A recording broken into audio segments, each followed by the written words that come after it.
अस्सलाम वालेकुम, मैं हूं यासर अली और आज के इस वीडियो लेसन में हम लोग स्टडी करेंगे coil tubing pressure control equipment के बारे में। तो introduction of pressure control equipment. Pressure control equipment क्या है? कॉइल ट्यूबिंग यूनिट के जो 7 मेजर कंपोनेंट्स हैं उसमें से ये छठा जो कंपोनेंट है प्रेशर कंट्रोल इक्विपमेंट है। प्रेशर कंट्रोल इक्विपमेंट को समझने के लिए हम लोग जो है वो इस डायग्राम को कंसीडर करते हैं। जब भी हम वेल बोर के ऊपर coil tubing well intervention job perform कर रहे होंगे तो वेल बोर का जो प्रेशर है उस प्रेशर को होल्ड करने के लिए हम सर्टन इक्विपमेंट यूज़ कर रहे होते हैं। उस इक्विपमेंट को हम क्या बोलते हैं? Pressure control equipment. Coil tubing intervention में दो तरह के जो इक्विपमेंट है, दो तरह के मुख्तलिफ इक्विपमेंट यूज़ हो रहे होते हैं जिनको हम प्रेशर कंट्रोल इक्विपमेंट बोलते हैं। इनमें से जो पहला कंपोनेंट है वो क्या है?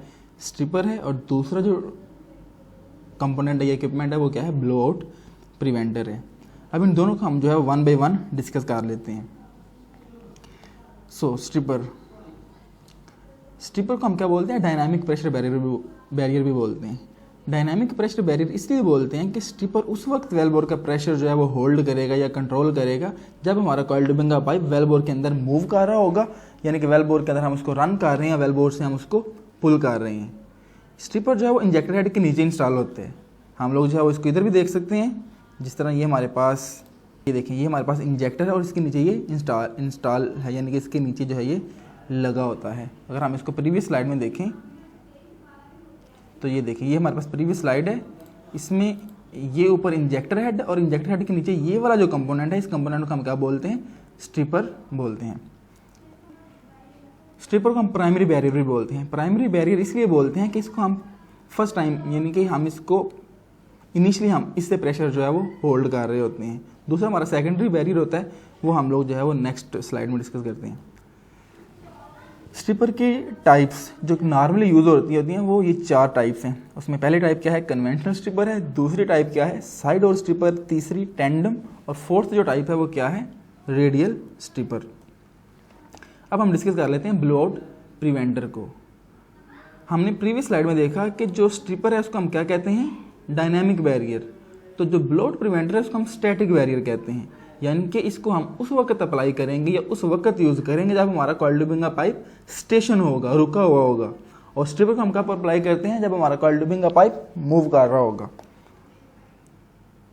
BOP is applied when the primary barrier fails और ड्यूरिंग एन इमरजेंसी, यानी कि अगर हमारा स्ट्रिपर फेल हो जाएगा या कोई इमरजेंसी सिचुएशन अराइज हो जाएगी तो उस सूरत में हम लोग किसको यूज़ करेंगे? ब्लो आउट प्रिवेंटर को यूज़ करेंगे।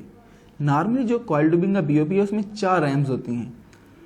उसमें से जो पहली टाइप की रैम है उससे क्या हम बोलते हैं? Blind RAM. दूसरी शेयर रैम। तीसरी पाइप रैम। और फोर्थ जो है उसको हम क्या बोलते हैं? Slip RAM. ब्लाइंड रैम हम उस वक्त यूज़ करेंगे जब वेल बोर के अंदर हमारी जो कॉइल ट्यूबिंग का पाइप है वो वेल बोर से बाहर है, उस वक्त हम ब्लाइंड रैम यूज़ करेंगे। शेयर रैम अगर हमें जो है वो कॉइल ट्यूबिंग पाइप को कट करना पड़ता है किसी इमरजेंसी की सूरत में तो हम लोग जो है वो शेयर रैम यूज़ करेंगे। हम देख लेते हैं, जो टॉप पे होती है वो ब्लाइंड होती है। दूसरे नंबर वाली रैम जो है वो कौन सी है? शेयर रैम है।